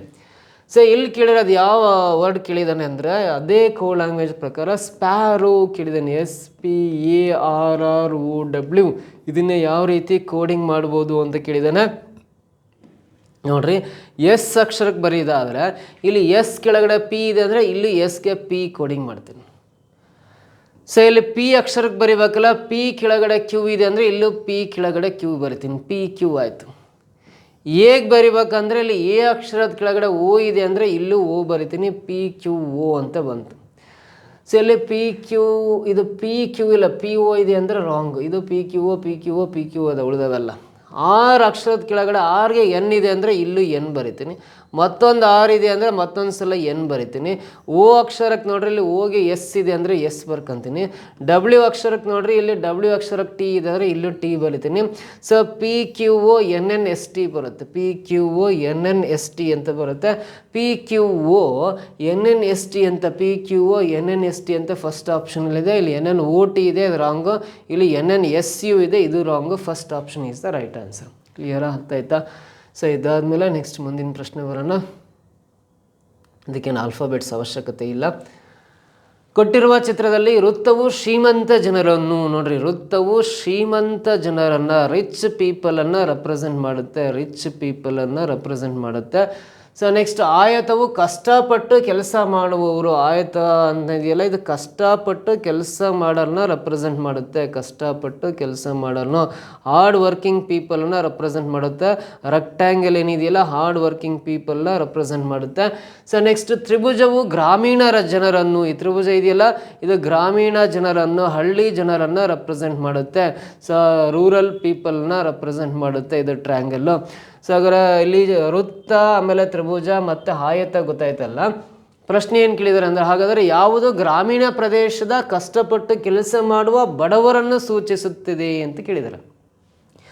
ಸೊ ಇಲ್ಲಿ ಬಡವರನ್ನು ಸೂಚಿಸುತ್ತಿದೆ ಅಂತ ಕೇಳಿರೋದ್ರಿಂದ, poor peoples are indicated by ಅಂತ ಕೇಳಿರೋದ್ರಿಂದ, ಈ ಸರ್ಕಲಲ್ಲಿರೋ ಎಲ್ಲ ರಿಚ್ ಪೀಪಲ್ಸ್, ಈ ರಿಚ್ ಪೀಪಲ್ಸಿಂದ ಆಚೆ ಇರೋ 2, ಈ 4, ಈ 3, ಈ 2, 4, 3 ಏನಾದ್ರು ಬಡವರು ಆಗಿರ್ತಾರೆ. 2, 4, 3 ಏನಾದ್ರು ಬಡವರು ಆಗಿರ್ತಾರೆ. ಸೊ ಹಾಗಾದ್ರೆ 5 ಅಂತೂ ಆನ್ಸರ್ ಅಲ್ಲ, 7 ಅಂತೂ ಆನ್ಸರ್ ಅಲ್ಲ, 6 ಅಂತೂ ಆನ್ಸರ್ ಅಲ್ಲ. ಈ 2, 4, 3ನಲ್ಲಿ ಇರೋದು 4 ಮಾತ್ರ ಆಪ್ಷನಲ್ಲಿದೆ ಅಂದರೆ ಇದೇ ರೈಟ್ ಆನ್ಸರ್. ಈ ಸರ್ಕಲ್ ಒಳಗಿರೋರೆಲ್ಲ ರಿಚ್ ಪೀಪಲ್, ಸರ್ಕಲಿಂದ ಆಚೆ ಇರೋರೆಲ್ಲ ಪೂರ್ ಪೀಪಲ್ಸ್ ಅಂತ ಅದು ಇಂಡಿಕೇಟ್ ಮಾಡುತ್ತೆ. ಇಲ್ಲಿ 2, 4, 3 ಅನ್ನೋರು ಪೀಪಲ್. ಇಲ್ಲಿ 2 ಮತ್ತು 3 ಅನ್ನೋದು ಆಪ್ಷನ್ ಇಲ್ಲ, 4 ಮಾತ್ರ ಇದೆ, ಅದೇ ರೈಟ್ ಆನ್ಸರ್ ಅಂತ ಹೇಳ್ಬೋದು. ಬೇಕಾದ್ರೆ ಇನ್ನೂ ಕ್ಲಾರಿಟಿ ಬೇಕಂದ್ರೆ, ಸೊ ಅವರು ಗ್ರಾಮೀಣ ಪ್ರದೇಶದ ಜನರಾಗಿರ್ಬೇಕು. ಗ್ರಾಮೀಣ ಪ್ರದೇಶ ಜನರಂದರೆ ಈ 4 ಅನ್ನೋ ಸಂಖ್ಯೆ ನೋಡ್ರಿ, ಈ ಟ್ರ್ಯಾಂಗಲ್ ಒಳಗಡೆ ಇದೆಯಲ್ಲ ಗ್ರಾಮೀಣ ಪ್ರದೇಶ ಹೌದು. ಆಮೇಲೆ ಕಷ್ಟಪಟ್ಟು ಕೆಲಸ ಮಾಡೋರಾಗಿರ್ಬೇಕಂದ್ರೆ ಈ ಆಯತದೊಳಗಡೆ ಸಂಖ್ಯೆ ಇರಬೇಕು. 4 ಆಯತದೊಳಗಡೆ ಇದೆ. 2 ಆಯತದಲ್ಲಿಲ್ಲ, ರಾಂಗು. 3 ಗ್ರಾಮೀಣ ಪ್ರದೇಶದಲ್ಲ, ರಾಂಗು. ಹಾಗಾಗಿ ಗ್ರಾಮೀಣ ಪ್ರದೇಶದಲ್ಲಿ ಅಂದರೆ ಟ್ರ್ಯಾಂಗಲ್ ಒಳಗಡೆ ಇರಬೇಕು. ಕಷ್ಟಪಟ್ಟು ಕೆಲಸ ಮಾಡೋರಂದ್ರೆ ಆಯತದೊಳಗಡೆ ಇರಬೇಕು, ರೆಕ್ಟ್ಯಾಂಗಲ್ ಒಳಗಡೆ ಅಂದರೆ. ಸೊ ಇಲ್ಲಿ ರಿಚ್ ಪೀಪಲಿಂದ ಆಚೆ ಇದ್ದಾರೆ ಅಂದರೆ ಇದು ಪೂರ್ ಪೀಪಲ್ಲು, ಬಡವರು ಅಂತ ಇಂಡಿಕೇಟ್ ಮಾಡುತ್ತೆ. 4 ಆನ್ಸರ್ ಕರೆಕ್ಟು, ಆಪ್ಷನ್ 3ನಲ್ಲಿದೆ. ಕ್ಲಿಯರ್ ಅರ್ಥ ಆಯ್ತಾ? ಈ ರೀತಿ ಸಿಂಪಲ್ಲಾಗಿ ಇದಕ್ಕೆ ಆನ್ಸರ್ ಕಂಡುಹಿಡಿಬೋದು. ನೆಕ್ಸ್ಟ್ ಪ್ರಶ್ನೆ ಟ್ರೈ ಮಾಡ್ತಾ ಬನ್ನಿ. 8ನೇ ಪ್ರಶ್ನೆ, replace the question mark by an appropriate alternative in the following series. ಅಂದರೆ ಇಲ್ಲಿ ನಂಬರ್ ಸೀರೀಸ್ ಇದೆ, ಇಲ್ಲಿ ಕ್ವಶನ್ ಮಾರ್ಕ್ ಪ್ಲೇಸಲ್ಲಿ ಯಾವ ಸಂಖ್ಯೆ ಬರುತ್ತೆ ಅಂತ ಕಂಡುಹಿಡಿಬೇಕು. ಸೊ ಈ ಸರಣಿಯಲ್ಲಿ ಬಿಟ್ಟು ಹೋದ ಸಂಖ್ಯೆಯನ್ನು ಕಂಡುಹಿಡಲಿ ಅಂತ ಪ್ರಶ್ನೆ ಅಷ್ಟೇ. ಸೊ ಕೊಟ್ಟಿರೋ ಸೀರೀಸು ಅಸೆಂಡಿಂಗ್ ಆರ್ಡ್ರಲ್ಲಿದೆ. ಏರಿಕೆ ಕ್ರಮ, ಆರೋಹಣ ಕ್ರಮ ಅಂತ ಕರಿತೀವಿ ಕನ್ನಡದಲ್ಲಿ. ಇಂಗ್ಲೀಷಲ್ಲಿ ಅಸೆಂಡಿಂಗ್ ಆರ್ಡರ್ ಅಂತ ಕರಿತೀವಿ, ಇನ್ಕ್ರೀಸಿಂಗ್ ಆರ್ಡರ್ ಅಥವಾ ಅಸೆಂಡಿಂಗ್ ಆರ್ಡರ್ ಅಂತ ಕರಿತೀವಿ, ಆರೋಹಣ ಕ್ರಮ ಅಥವಾ ಏರಿಕೆ ಕ್ರಮ ಅಂತ ಕರಿತೀವಿ. ಸೊ ಇಲ್ಲಿ 32 ಇರೋ ನಂಬರು, ನೆಕ್ಸ್ಟ್ 33 ಇದೆ ಅಂದರೆ ಯಾವುದೇ ಸೀರೀಸು ಅಸೆಂಡಿಂಗ್ ಆರ್ಡ್ರಲ್ಲಿದ್ದರೆ, ಆರೋಹಣ ಕ್ರಮದಲ್ಲಿದ್ದರೆ ಅಡಿಷನ್ ಚೆಕ್ ಮಾಡಿರಿ, ಅದರ್ವೈಸ್ ಮಲ್ಟಿಪ್ಲಿಕೇಶನ್ ಚೆಕ್ ಮಾಡಿರಿ. ಸೊ ಇಲ್ಲಿ ಅಡಿಷನ್ ಚೆಕ್ ಮಾಡಿದ್ರೆ 32ಕ್ಕೆ ಎಷ್ಟನ್ನು ಕೂಡಿಸಿದ್ರೆ 33 ಬರುತ್ತೆ ಅಂದರೆ 1ನ್ನು ಕೂಡಬೇಕು. ಗೊತ್ತಾಗಿಲ್ಲ ಅಂದರೆ ಈ 33ರಲ್ಲಿ 32 ಮೈನಸ್ ಮಾಡಿದ್ರೆ ಅಲ್ಲಿ 1 ಅಂತ ಸಿಗುತ್ತೆ. ಈ 37ರಲ್ಲಿ 33 ಮೈನಸ್ ಮಾಡಿರಿ 4 ಬರುತ್ತೆ. ಇದರ ಅರ್ಥ 33 + 4 ಅಂದರೆ 37. ಈ 46ಅಲ್ಲಿ 37 ಮೈನಸ್ ಮಾಡಿರಿ 9 ಬರುತ್ತೆ. ಇದರ ಅರ್ಥ 37 + 9 ಅಂದರೆ ಮುಂದಿನ ಸಂಖ್ಯೆ 46 ಬರುತ್ತೆ. ಈ 62ರಲ್ಲಿ 46ನ ಕಳೆದರೆ 16 ಬರುತ್ತೆ. ಇದರ ಅರ್ಥ 46ಗೆ 16 ಆ್ಯಡ್ ಮಾಡಿದ್ರೆ 62 ಬರುತ್ತೆ ಅಂತ. ಸೊ ಇದು 1, 4, 9, 16 ಅನ್ನೋವು ಎಂಥ ಸಂಖ್ಯೆಗಳು? ವರ್ಗ ಸಂಖ್ಯೆಗಳು. 1 ಅಂದರೆ ಇದನ್ನ 1 ಸ್ಕ್ವೇರ್ ಬರಿತೀನಿ, ಇದನ್ನು 2 ಸ್ಕ್ವೇರ್ ಬರಿತೀನಿ. 9 ಅಂದರೆ 3 ಸ್ಕ್ವೇರ್ ಬರಿತೀನಿ. 16 ಅಂದರೆ 4 ಸ್ಕ್ವೇರ್ ಬರಿತೀನಿ. ನೆಕ್ಸ್ಟ್ ಇಲ್ಲಿ 5 ಸ್ಕ್ವೇರ್ ಬರುತ್ತೆ. 5 ಸ್ಕ್ವೇರ್ ಬರುತ್ತೆ. 5 ಸ್ಕ್ವೇರ್ ಅಂದರೆ 25 ಆಗುತ್ತೆ, 25 ಬರುತ್ತೆ.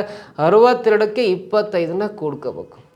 62ಕ್ಕೆ 25ನ ಕೂಡಿದರೆ 2 + 5 7, 6 + 2 8 ಬರುತ್ತೆ, 87 ಬರುತ್ತೆ, 87 ಬರುತ್ತೆ. ಈ ಕ್ವಶನ್ ಮಾರ್ಕ್ ಪ್ಲೇಸಲ್ಲಿ ಬರೋ ಸಂಖ್ಯೆ 87, ಆಪ್ಷನ್ ಬಿ ಕರೆಕ್ಟ್. ಗೊತ್ತಾಯ್ತಾ? ನೆಕ್ಸ್ಟ್ ಪ್ರಶ್ನೆ, ಮುಂದಿನ ಪ್ರಶ್ನೆ. P is the brother of Q, Q is the son of R is S is R's father, what is P of S ಅಂತ ಕೇಳಿದ್ದಾನೆ. ಇಲ್ಲೊಂದು ಬ್ಲಡ್ ರಿಲೇಷನ್ಶಿಪ್ ಇದೆ. ಪಿ ಯು ಕ್ಯೂರ ಸಹೋದರ ಅಂತಿದೆಯಲ್ಲ, ಇದಕ್ಕೆ ಒಂದು ವಂಶವೃಕ್ಷ ಹಾಕೋಣ, ಫ್ಯಾಮಿಲಿ ಟ್ರೀ ಅಂತ ಕರಿತೀವಲ್ಲ, ವಂಶವೃಕ್ಷ ಹಾಕೋಣ. ಪಿ ಯು ಕ್ಯೂರ ಸಹೋದರ ಅಂತಿದೆಯಲ್ಲ, ಪಿ ಅಂತಕ್ಕಂಥ ವ್ಯಕ್ತಿ ಕ್ಯೂಗೆ ಸಹೋದರ ಆಗಬೇಕು. ಹಾಗಾಗಿ ಸಹೋದರ ಅಂದರೆ ಪುರುಷ, ಪ್ಲಸ್ ಬರಿತೀನಿ. ಪಿ ಅನ್ನೋದು ಕ್ಯೂನ ಸಹೋದರ, ಪ್ಲಸ್ ಬರೋ ಮೇಲ್ಸ್, ಮೈನಸ್ ಬರೋದ್ರೆ ಫೀಮೇಲ್ಸ್ ಅಂತ ಗೊತ್ತಿರಲಿ.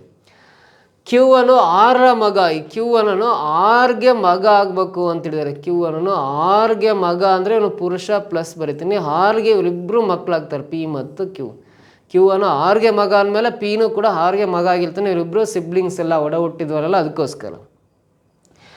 ಎಸ್ ಅನ್ನು ಆರ ತಂದೆ, ಆರ್ಗೆ ತಂದೆ ಯಾರು ಅಂದರೆ ಎಸ್ ಅಂತ ಹೇಳಿದ್ದಾರೆ. ತಂದೆ ಅಂದರೆ ಪುರುಷ, ಪ್ಲಸ್ ಬರಿತಾನೆ. ಎಸ್ ಅನ್ನು ಆರ್ಗೆ ತಂದೆ, ಆರ್ನ ತಂದೆ, ತಂದೆ ತಾಯಿನೆಲ್ಲ ಮೇಲ್ ಬರಿಬೇಕು, ಮಕ್ಕಳನ್ನೆಲ್ಲ ಕೆಳ ಬರಿಬೇಕು.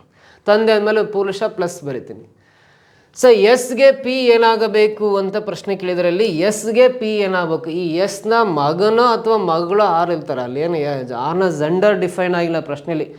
ಎಸ್ಗೆ ಮಗ ಆಗಿರ್ಬೋದು, ಇಲ್ಲ ಮಗಳಾಗಿರ್ಬೋದು. ಆರ್ಗಂತೂ ಇಬ್ಬರು ಮಕ್ಕಳು, ಪಿ ಮತ್ತು ಕ್ಯೂ. ಸೊ ಹಾಗಾದ್ರೆ ಈ ಎಸ್ಗೆ ಪಿ ಏನಾಗಬೇಕಂದ್ರೆ ಮಗನ ಮಗ ಅಂದರೆ ಮೊಮ್ಮಗ ಅಂತ ಕರಿತೀವಿ. ಇವರು ಮಗಳಾಗಿದ್ದರೆ ಮಗಳ ಮಗ ಮೊಮ್ಮಗನೇ ಆಗಿರ್ತಾರೆ. ಆ ಪಿ ಅನ್ನೋರು ಎಸ್ಗೆ ಮೊಮ್ಮಗ ಆಗ್ತಾರೆ. ಗ್ರ್ಯಾಂಡ್ ಸನ್ ಅಂತ ಇದೆಯಲ್ಲ, option C, this is the answer ಆಗುತ್ತೆ. ಮೊಮ್ಮಗ ಅಂತ ಕರಿತೀವಿ. ಕ್ಲಿಯರ್, ಅರ್ಥ ಆಯ್ತಾ?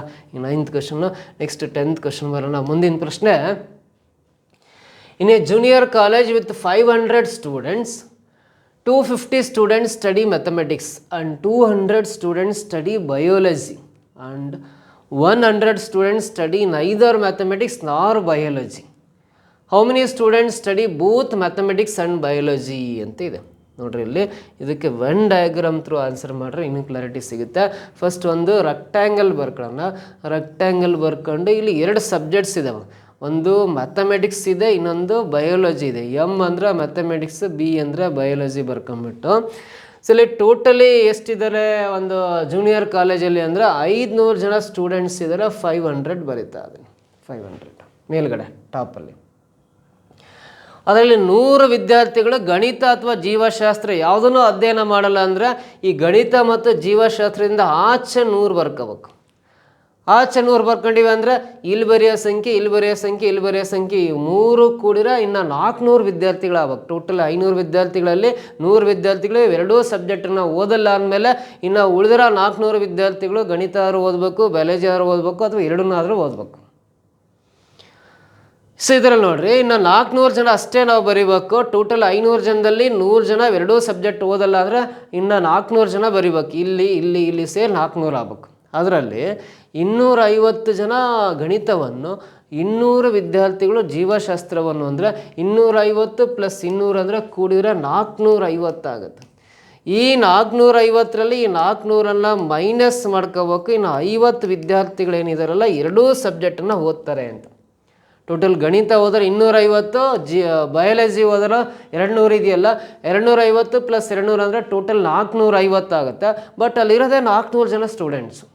500ರಲ್ಲಿ 100 ಇಲ್ಲಿ ಬರ್ತೀವಿ ಅಂದರೆ 400 ಬರೀಬೇಕಷ್ಟೆ. ಇವೆರಡು ಕೂಡ 450 ಆಗುತ್ತಲ್ಲ, ಡಿಫ್ರೆನ್ಸ್ 50 ಬರುತ್ತಲ್ಲ. ಈ 50 ಜನ ವಿದ್ಯಾರ್ಥಿಗಳು ಎರಡೂ ಸಬ್ಜೆಕ್ಟನ್ನು ಓದ್ತಾರೆ ಅಂತ ಅರ್ಥ. ಅದು ಫಸ್ಟ್ ಮಧ್ಯದಲ್ಲಿ ಆ ಸಂಖ್ಯೆ ಬರೀಬೇಕು 50ನ್ನು.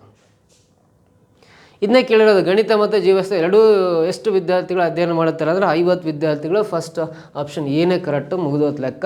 ಆದರೆ ಇನ್ನೂ ಕ್ಲಾರಿಟಿ ಕೊಡ್ತೀನಿ. ಏನು ಅಂದರೆ ಗಣಿತ ಓದೋ ವಿದ್ಯಾರ್ಥಿಗಳ ಸಂಖ್ಯೆ 250 ಅಂತೇಳಿದಾನೆ. ಗಣಿತ ಮಾತ್ರ ಅಂತೇಳಿಲ್ಲ. ಗಣಿತವನ್ನು ಅಂದರೆ ಗಣಿತದಲ್ಲಿ ಸರ್ಕಲ್ ಬರೋ ಎಲ್ಲ ಸಂಖ್ಯೆ ಸೇರಿ 250 ಆಗಬೇಕು. ಆಲ್ರೆಡಿ ಇಲ್ಲಿ 50 ಕಾಣಿಸ್ತಾ ಇದೆ ಅಂದರೆ ನೀವು 200 ಮಾತ್ರ ಬರೀತೀರಿ. ಇಲ್ಲಿ ಬಯಾಲಜಿ ಓದೋ ಸ್ಟೂಡೆಂಟ್ಸು 200 ಅಂತೇಳಿದ್ರೆ, ಜೀವಶಾಸ್ತ್ರ ಓದ್ತಕ್ಕಂಥ ವಿದ್ಯಾರ್ಥಿಗಳು 200 ಅಂತ ಕೊಟ್ಟಿದ್ದಾನೆ. ಸೊ ಈ ಬಯಾಲಜಿ ಸರ್ಕಲಲ್ಲಿ ಬರೋ ಎಲ್ಲ ಸಂಖ್ಯೆ ಸೇರಿ 200 ಆಗಬೇಕು. ಇಲ್ಲಿ 50 ಇದೆ ಅಂದರೆ ಇನ್ನು ರಿಮೈನಿಂಗ್ 150 ಮಾತ್ರ ಬರೀಬೇಕು. ಇವಾಗ ಇವೆಲ್ಲ ಅಡಿಷನ್ ಮಾಡಿರಿ. 150 + 50 ಅಂದರೆ 200 + 200 ಅಂದರೆ 400 ಸ್ಟೂಡೆಂಟ್ಸ್ ಅವರು. 400 + ಇದೊಂದು 100 ಅಂದರೆ ಇಲ್ಲಿರೋ 500 ಕರೆಕ್ಟಾಗಿ ನಮಗೆ ಮ್ಯಾಚ್ ಆಗ್ತಾ ಇದೆ. ಕ್ರಾಸ್ ಚೆಕ್ ಮಾಡಿದ್ರೆ ಸರಿ ಆಗ್ತಾ ಇದೆ. ಅಂದರೆ ಈ ಎರಡೂ ಸಬ್ಜೆಕ್ಟ್ ಓದುವ ವಿದ್ಯಾರ್ಥಿಗಳ ಸಂಖ್ಯೆ ಕೇಳಿದ್ದಾನೆ. 50 ವಿದ್ಯಾರ್ಥಿಗಳು. ಆಪ್ಷನ್ ಎ ಕರೆಕ್ಟ್ ಆಗುತ್ತೆ. ಕ್ಲಿಯರ್, ಅರ್ಥ ಆಯ್ತಾ? ನೆಕ್ಸ್ಟ್ ಕ್ವಶನ್ ಬರೋಣ. ಮುಂದಿನ ಪ್ರಶ್ನೆ, ಇಲ್ಲೊಂದು ಟೇಬಲ್ ಇದೆ ನೋಡ್ರಿ. ಇಲ್ಲಿ ಈ ಟೇಬಲಲ್ಲಿ ಇನ್ಕಮ್ ಇನ್ 1000 ರೂಪೀಸ್ ಅಂತಿದೆ. ಆದಾಯ ಕೊಟ್ಟಿದ್ದಾನೆ. ಆದಾಯ 1000 ರೂಪೀಸ್ ಅಂದರೆ 1000 ರೂಪೀಸ್ ಅಂದರೆ 1000 ರೂಪಾಯಿಗಳಲ್ಲಿ, ಸಾವಿರಗಳಲ್ಲಿ ಆದಾಯವನ್ನು ಕೊಟ್ಟಿದ್ದಾನೆ. ಸೊ ನೋಡ್ರಿ, 1990ರಲ್ಲಿ ಮೋಹನ ಆಯ್ದ 120,000 ಇದೆ ಅಂತ. 120,000 ಅಂದರೆ 1,20,000 ಇದೆ. 91ರಲ್ಲಿ 160,000 ಆದಾಯ ಇದೆ ಅಂತ. 97ರಲ್ಲಿ 200,000 ಆದಾಯ ಇದೆ, 200,000 ಇನ್ಕಮ್ ಇದೆ. ಅದೇ 93ನಲ್ಲಿ 240,000 ಇನ್ಕಮ್ ಇದೆ ಮೋಹನಂದು. ಹರಿಪ್ರಸಾದದ್ದು 90ಯಲ್ಲಿ 100,000 ಇದೆ, 91ನಲ್ಲಿ 140,000 ಇದೆ, 92ನಲ್ಲಿ 160,000 ಇದೆ, 93ನಲ್ಲಿ 200,000 ಇದೆ. ಇಲ್ಲಿ ಪರ್ಸನ್ಸ್ ಮೋಹನ್, ಹರಿಪ್ರಸಾದ್, ಲಕ್ಷ್ಮಣ್, ಶ್ರೀಮತಿ ಮೀನಾಕ್ಷಿ ಮತ್ತು ಕುಮಾರಿ ರಾಧಾ, ಈ 5 ಜನದ್ದು 90, 91, 92, 93 4 ಬೇರೆ ಬೇರೆ ವರ್ಷಗಳಲ್ಲಿ ಸಾವಿರಗಳಲ್ಲಿ ಆದಾಯ ಎಷ್ಟೆಷ್ಟಿದೆ ಅಂತ ಒಂದು ಟೇಬಲ್ ಮೂಲಕ ಕೊಟ್ಟಿದ್ದಾನೆ. ಇದಕ್ಕೆ ಸಂಬಂಧಪಟ್ಟಂತೆ ಇಲ್ಲಿ ಪ್ರಶ್ನೆ ಇದೆ, ಇದಕ್ಕೆ ಆನ್ಸರ್ ಮಾಡಬೇಕು. ನೋಡ್ರಿ, who has the average income of rupees 1,40,000 for all the 4 years ಅಂತಿದೆ. 4 ವರ್ಷಗಳ ಸರಾಸರಿ ಆದಾಯ ಯಾರಿಗೆ 1,40,000 ರೂಪಾಯಿ ಆಗಿರುತ್ತೆ ಅಂತ ಕೇಳಿದನು. 4 ವರ್ಷಗಳಿಂದ ಸೇರಿ ಅವರೇಜ್ ಇನ್ಕಮ್ಮು 1,40,000 ಯಾರ್ದಿದೆ ಅಂತ ಇಲ್ಲಿ ಕೇಳಿದಾನೆ. ಯಾರ್ದಿದೆ ಅಂತ ಕಂಡುಹಿಡಿಬೇಕಂದ್ರೆ ನೋಡ್ರಿ, ಇಲ್ಲಿ ಎಲ್ಲವೂ ಅಡಿಷನ್ ಮಾಡ್ಕೋಬೇಕು. 120, 160, 240 ಮೋಹನಂದ್ ಕೂಡ ಫಸ್ಟ್ ಮೋಹನಂದ್ ಮಾಡೋಣ. 160, 240 ಅಂದರೆ 400, 600 ಪ್ಲಸ್ 120 ಅಂದರೆ ಸೊ ಟೋಟಲ್ 400 ಇವೆರಡು ಆ್ಯಡ್ ಮಾಡಿದ್ರೆ 400, 600 ಪ್ಲಸ್ 120 720 ಆಗುತ್ತೆ. 720ನ 4ಇಂದ ಡಿವೈಡ್ ಮಾಡಿದರೆ ಸೊ ಮೋಹನಂದ್ ಇದು 4 ಇಯರ್ಸ್ ಅಲ್ಲ, 4ಇಂದ ಡಿವೈಡ್ ಮಾಡಿದ್ರೆ 4 1 4 3 ಹಿಡಿತು 4 8 32 0 180,000 ಅಂದರೆ ಇದು 1,80,000 ಅಂತ ಬರ್ಕೋಬೋದು. ಸಾವಿರಗಳಲ್ಲಿ ಅಂದರೆ ಬಂದಿರೋ ನಂಬರಿಗೆ 3 0 ಲಾಸ್ಟಿಗೆ ಹಾಕ್ಬೇಕು. ಯಾಕಂದ್ರೆ 1,000 ಅಂದರೆ 1000ಕ್ಕೆ ಲಾಸ್ಟಿಗೆ 3 0 ಇರ್ತಾವಲ್ಲ, ಬಂದಿರೋ ನಂಬರಿಗೆ 3 0 ಲಾಸ್ಟಿಗೆ ಹಾಕೊಂಡ್ರೆ 1,00,000. ಇದು 7,20,000 ಅಂತ. 4 ಸಂಖ್ಯೆಗಳನ್ನು ಕೂಡಿದಾಗ 720 ಬರುತ್ತೆ, ಅಂದರೆ 7,20,000. ಅದು 4ರಿಂದ ಡಿವೈಡ್ ಮಾಡಿದ್ರೆ 180 ಬರುತ್ತೆ. 3 0 ಲಾಸ್ಟಿಗೆ ಹಾಕೊಂಡ್ರೆ 1,80,000 ಇರುತ್ತೆ. ಮೋಹನ ಆದಾಯ, ಮೋಹನ್ ಅಲೋನ್ ಅಂತಿದ್ದಿಲ್ಲ, ಅವನ ಒಬ್ಬಂದೇ ಆದಾಯ 1,80,000 ಇದೆ. 1,40,000 ಮೋಹನಂದ್ ಇಲ್ಲ. ನೆಕ್ಸ್ಟು ಇದರಲ್ಲಿ ಮೋಹನ್ ಸೇರ್ಕೊಂಡಿದೆ ಅಂದರೆ ಇದು ಆನ್ಸರ್ ಆಗಿರೋಕ್ಕೆ ಚಾನ್ಸೇ ಇಲ್ಲ. ಲಕ್ಷ್ಮಣ್ ಮತ್ತು ರಾಧಾ ಬೋತ್ ಅಂತ ಇದೆಯಲ್ಲ, ಲಕ್ಷ್ಮಣಂದು ಕಂಡಿಡಿಯಲ್ಲ. ಲಕ್ಷ್ಮಣಂದು ಹರಿಪ್ರಸಾದನ ಕಂಡಿಡಿಯೋ ನೆಸೆಸಿಟಿ ಇಲ್ಲ. ಹರಿಪ್ರಸಾದ್ ಸಿಂಗಲ್ ಆಗಿ ಎಲ್ಲೂ ಇಲ್ಲ. ಲಕ್ಷ್ಮಣಂದು ಕಂಡಿಡಿಯಲ್ಲ. ಸೊ ಇಲ್ಲಿ 200 ಪ್ಲಸ್ 150 350, 470 470 ಪ್ಲಸ್ 90 ಅಂದರೆ 560 ಆಗುತ್ತೆ. 560ನ 4ಇಂದ ಡಿವೈಡ್ ಮಾಡಿರಿ, ಯಾವ್ದಾದ್ರೆ ಲಕ್ಷ್ಮಣನ್ ಸಿಗುತ್ತೆ. 4 1 4 1 ಉಳಿಯುತ್ತೆ, 4 4 16 0 ಲಾಸ್ಟ್ ಬೇರೆ 140 ಬರುತ್ತೆ. 140 ಅಂದರೆ ಇದು 140,000. 3 0 ಲಾಸ್ಟಿಗೆ ಬರ್ಕೋಬೇಕು. 1,40,000 ಆಗುತ್ತೆ. ಲಕ್ಷ್ಮಣಂದು 1,40,000 ಇದೆ ಅಂದಮೇಲೆ ಇಲ್ಲಿ ಲಕ್ಷ್ಮಣ್ ಇದರಲ್ಲಿ ಮಾತ್ರ ಇರೋದಂದ್ರೆ ಆಪ್ಷನ್ ಸಿನೇ ಕರೆಕ್ಟ್. ರಾಧಾ ಅಂದು ಅಷ್ಟೇ ಇರುತ್ತೆ ಅನಿಸುತ್ತೆ. ಯಾಕಂದ್ರೆ ನೋಡ್ರಿ, ಇಲ್ಲಿ ಲಕ್ಷ್ಮಣ್ ಜೊತೆಗೆ ರಾಧಾ ಹೆಸರಿದೆ ಅಂದರೆ 120 120 240 ಪ್ಲಸ್ ಒಂದು 150 390 ಅಂದರೆ 400 560 ಆಗುತ್ತೆ. ರಾಧಂದು ಕೂಡ 560 ಆಗುತ್ತೆ. ಇನ್ನು 4 ಇಯರ್ಸ್ ಎಲ್ಲ 4ಇಂದ ಡಿವೈಡ್ ಮಾಡಿದ್ರೆ ಸರಾಸರಿ 140 ಬರುತ್ತೆ, ಸೇಮ್ ಬರುತ್ತೆ. 140 ಅಂದರೆ 1,40,000 ಬರುತ್ತೆ. 1,40,000 ಅಂದರೆ ನೋಡ್ರಿ, ಇಲ್ಲಿ ಲಕ್ಷ್ಮಣ್ ಮತ್ತು ರಾಧಂದು, ಲಕ್ಷ್ಮಣ್ ಮತ್ತು ರಾಧಂದು ಟೋಟಲ್ ಸರಾಸರಿ ಆದಾಯ 1,40,000 ಕರೆಕ್ಟ್ ಇದೆ. ಒಂದು 140 ಇದೆ, ರಾಧಂದು 140 ಇದೆ. ಅಂದರೆ ಲಕ್ಷ್ಮಣ್ ಆ್ಯಂಡ್ ಕುಮಾರಿ ರಾಧಾ ಬೋತ್ ಅಂತಿದೆಯಲ್ಲ, ಆಪ್ಷನ್ ಸಿ ಇದು ಕರೆಕ್ಟ್ ಆನ್ಸರ್ ಆಗುತ್ತೆ. ಸರಾಸರಿ 4 ವರ್ಷಗಳಲ್ಲಿ ಸರಾಸರಿ ಆದಾಯ 1,40,000 ಯಾರದಿದೆ ಅಂದರೆ ಲಕ್ಷ್ಮಣ್ದಿದೆ ಮತ್ತು ರಾಧಾದಿದೆ. ಲಕ್ಷ್ಮಣ್ ರಾಧಾ ಅಂತ ಆಪ್ಷನ್ ಸಿ ಇದೆಯಲ್ಲ, that is the right answer. ಓಕೆನಾ. ಸೊ ನೆಕ್ಸ್ಟ್ ಸೆಕೆಂಡ್ ಕ್ವಶನ್, ಇದರಲ್ಲೇ ಸೆಕೆಂಡ್ ಪ್ರಶ್ನೆ, ಎರಡನೇ ಪ್ರಶ್ನೆ ನೋಡ್ತಾ ಬರ್ರಿ. How high is the total average income of 4 years of men compared to that of women? 4 ವರ್ಷಗಳ ಪುರುಷರ ಒಟ್ಟು ಸರಾಸರಿ ಆದಾಯವು ಮಹಿಳೆಯರ ಸರಾಸರಿ ಆದಾಯಕ್ಕೆ ಹೋಲಿಸಿದರೆ 1,000 ರೂಪಾಯಿಗಳಲ್ಲಿ ಎಷ್ಟು ಹೆಚ್ಚಾಗಿದೆ ಅಂತ ಕೇಳಿದನು. ಸೊ ಇಲ್ಲಿ ಪುರುಷರ ಸರಾಸರಿ ಆದಾಯ ಮಹಿಳೆಯರ ಸರಾಸರಿ ಆದಾಯ 4 ವರ್ಷಗಳಲ್ಲಿ ಕಂಪೇರ್ ಮಾಡಿದ್ರೆ ಎಷ್ಟು ಜಾಸ್ತಿ ಇದೆ ಅಂತ ಕೇಳಿದ್ದಾನೆ. ಸೊ ಅಲ್ಲಿ ಪುರುಷರು ಯಾರಾದರೆ ಮೋಹನ್ನು, ಹರಿಪ್ರಸಾದ್, ಲಕ್ಷ್ಮಣಿ 3 ಜನ ಪುರುಷರು. ಮೋಹನ್ದೇನ ಟೋಟಲಿ 720,000 ಅಂತ ಹಿಂದಿನ ಪ್ರಶ್ನೆಯಲ್ಲಿ ನಾವು ಕಂಡುಹಿಡಿದ್ವಿ. ಟೋಟಲ್. ಆಮೇಲೆ ಅದನ್ನು 4ಇಂದ ಡಿವೈಡ್ ಮಾಡಿದ್ರೆ ಸರಾಸರಿ ಆದಾಯ ಎಷ್ಟು ಬರುತ್ತೆ ಅಂದರೆ 180 ಅಂತ ಗೊತ್ತಾಯಿತು ಮೋಹನ್ದು. ಸೊ ಇದೇ ಥರ ಲಕ್ಷ್ಮಣ್ದು ಕಂಡುಹಿಡಿದ್ವಿ, 140 ಸರಾಸರಿ ಆದಾಯ ಅಂತ ಲಾಸ್ಟ್ ಟೈಮ್ ಪ್ರಶ್ನೆಯಲ್ಲಿ ಕಂಡುಹಿಡಿದ್ವಿ. ನೆಕ್ಸ್ಟ್ ಹರಿಪ್ರಸಾದ್ ಒಂದು ಕಂಡುಹಿಡಿಬೇಕು. 100 + 200 300, ಇವೆರಡು ಸೇರಿ 300 ಅಂದರೆ 600 ಆಗುತ್ತೆ. 600ಅನ್ನು 4ಇಂದ ಡಿವೈಡ್ ಮಾಡಿದ್ವಿ ಅಂದರೆ 150 ಬರುತ್ತೆ. 150 ಬರುತ್ತೆ. ಸೊ ಈ 150 ಆ್ಯಡ್ ಮಾಡಿರಿ. ಸೊ 4 ವರ್ಷಗಳ ಪುರುಷರ ಒಟ್ಟು ಸರಾಸರಿ ಆದಾಯವು ಅಂತಿದೆ. ಪುರುಷರ ಒಟ್ಟು ಸರಾಸರಿ ಆದಾಯವು ಅಂದರೆ ಸೊ ಇವು ಎಲ್ಲ ಕೂಡ್ರಿ ಎಷ್ಟು ಬರುತ್ತಾರೆ? 0, 8, 4, 12 + 5, 17, 7, ದಶಕ 1, 470,000 ಬರುತ್ತೆ. 470,000 ಬರುತ್ತೆ. ಸೊ ಅಲ್ಲಿ ಸರಾಸರಿ ಆದಾಯ 3 ಜನದಲ್ಲ, ಮತ್ತು 3ಇಂದ ಡಿವೈಡ್ ಮಾಡ್ಕೋಬೇಕು, 3ಇಂದ ಡಿವೈಡ್ ಮಾಡ್ಕೋಬೇಕು. ಸೊ ಆಮೇಲೆ ನೋಡೋಣ. ನೆಕ್ಸ್ಟ್ ಇಬ್ಬರದ್ದು ಕಂಡುಹಿಡಿಯೋಣ. ಮೀನಾಕ್ಷಿ ಮತ್ತು ರಾಧದ್ದು 140,000 ಅಂತ ಗೊತ್ತಿದೆ ರಾಧಂದು. ಸೊ ಮೀನಾಕ್ಷಿ ನೋಡ್ರಿ 200, ಆಮೇಲೆ 300, 500, ಇದನ್ನು 250, 750, 1,120 ಆಗುತ್ತೆ. 1,120ನ ಡಿವೈಡ್ ಬೈ 4 ಮಾಡ್ಕೊಂಡ್ರೆ 4 2 8, ಆಮೇಲೆ 3 ಉಳಿಯುತ್ತೆ, 4 8 32, 0 280 ಬರುತ್ತೆ. ಸೊ 280 ಇದಕ್ಕೆ ಆ್ಯಡ್ ಮಾಡಿರಿ, ಎಷ್ಟು ಬರುತ್ತೆ? 0, 12ಗೆ 2 ಕ್ಯಾರಿ 1, ಸೊ 420 ಬರುತ್ತೆ. 420 ಬರುತ್ತೆ. 420. ಸೊ ನೋಡಿರಿ, 4 ವರ್ಷಗಳ ಪುರುಷರ ಒಟ್ಟು ಸರಾಸರಿ ಆದಾಯವು ಮಹಿಳೆಯರ ಆದಾಯಕ್ಕೆ ಹೋಲಿಸಿದರೆ 1000 ರೂಪಾಯಿಗಳಲ್ಲಿ ಎಷ್ಟು ಹೆಚ್ಚಾಗಿದೆ ಅಂತ ಕೊಟ್ಟಿದ್ದಾರೆ. ಎಷ್ಟು ಹೆಚ್ಚಿಗೆ ಇದೆ ಅಂತ ಕೊಟ್ಟಿದ್ದಾರೆ. ಸೊ ಇಲ್ಲಿ 3 ಜನ ಇದ್ದಾರೆ ಟೋಟಲಿ. ನಾವು ಟೋಟಲ್ ಮಾಡ್ಬೇಕಾಯಿತು, ಅವರೇಜ್ ಕಂಡುಹಿಡಿಯೋ ಅವಶ್ಯಕತೆ ಇರಲಿಲ್ಲ. ಅಂದರೆ ಮೋಹನಂದು ಟೋಟಲ್ ಎಲ್ಲ ಸೇರಿ 720, ಹರಿಪ್ರಸಾದಂದು 600, ಆಮೇಲೆ ಲಕ್ಷ್ಮಣಂದು 560 ಆಗುತ್ತೆ 4 ವರ್ಷದ ಸೇರಿ.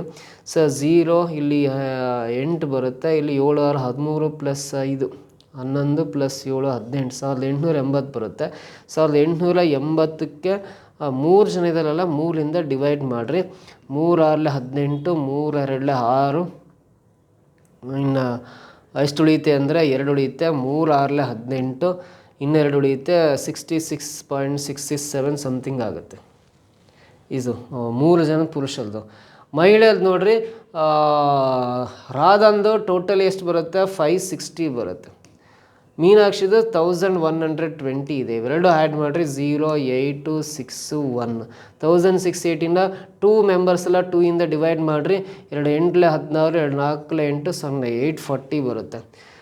ಸೊ 840ಯಲ್ಲಿ 626, 840ಯಲ್ಲಿ 640.00 ಬರ್ಕೊಂಡು ಈ 626.667ಅನ್ನು ಮೈನಸ್ ಮಾಡಿರಿ. 10 - 7 ಅಂದರೆ 3, 9 - 6 ಅಂದರೆ 3, ಇಲ್ಲಿ 9 - 6 ಅಂದರೆ 3, ಇಲ್ಲಿ 10 9 - 6 ಅಂದರೆ 3. ಸೊ ನೆಕ್ಸ್ಟ್ 3 - 2 ಅಂದರೆ 1, ಇಲ್ಲಿ 8 - 6 ಅಂದರೆ 2, 213.33 ಬರುತ್ತೆ. ಸೊ 213.33 ಅಂತ ಇದೆಯಲ್ಲ option A, this is the right answer. ನೋಡಿರಿ, ಇನ್ನೊಂದ್ಸಲ ಈ ಕ್ವಶನ್ ಕ್ಲಾರಿಟಿ ಕೊಡ್ತೀನಿ.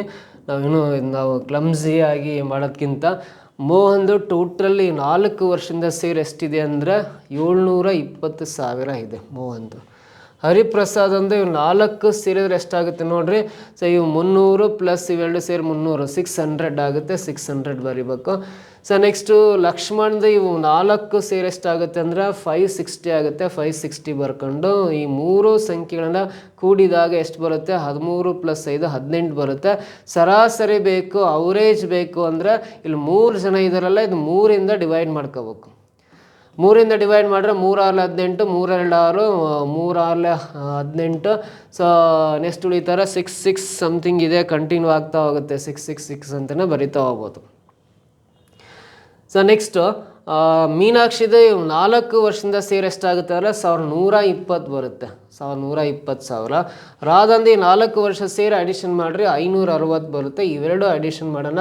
0 8 6 1,680 ಬರುತ್ತೆ. ಈ 1,680ಕ್ಕೆ ಅವರೇಜ್ ಕಂಡುಹಿಡಿಬೇಕು. ಇಬ್ಬರು ಇದರಲ್ಲ, 2ರಿಂದ ಮಾತ್ರ ಡಿವೈಡ್ ಮಾಡಿರಿ. 2 8 16, 2 4 8, 0 ಬರ್ಕೊಂಡ್ರೆ 840 ಬರುತ್ತೆ. ಸೊ ಈ ನಂಬರ್ಗೂ ಡಿಫ್ರೆನ್ಸ್ ಕೇಳಿದ್ದಾರೆ ಅಂದರೆ ಮೈನಸ್ ಮಾಡ್ಕೊಂಡು ಹೋಗ್ಬೇಕು. 840 ಪಾಯಿಂಟ್ ಏನಿಲ್ಲ ಅಂದರೆ 000 ಬರ್ಕೊಂಡು ಅದರಲ್ಲಿ 626.666 ಹಿಂಗೆ ಕಂಟಿನ್ಯೂ ಆಗುತ್ತೆ. ಇದು ಮೈನಸ್ ಮಾಡ್ಕೊಂಡ್ರೆ 0 6 ಹೋಗಲ್ಲ, ದಶಕ ತಗೊಳ್ರಿ. 10 6 ಕಳೆದ್ರೆ 4, ಇಲ್ಲಿ 9 6 ಕಳೆದ್ರೆ 3, ಇಲ್ಲೂ 3 ಉಳಿಯುತ್ತೆ. ಇಲ್ಲಿ 3 2 ಕಳೆದ್ರೆ 1, 8 6 ಕಳೆದ್ರೆ 2, 213.334 ಬರುತ್ತೆ. ಆಪ್ಷನ್ ಎ ಇದೆಯಲ್ಲ, this is the right answer. ಕ್ಲಿಯರಾ? ಈ ರೀತಿ ಲೆಕ್ಕ ಮಾಡ್ಕೋಬೋದು. ನೆಕ್ಸ್ಟ್ ಪ್ರಶ್ನೆ ಟ್ರೈ ಮಾಡ್ತಾ ಬನ್ನಿ.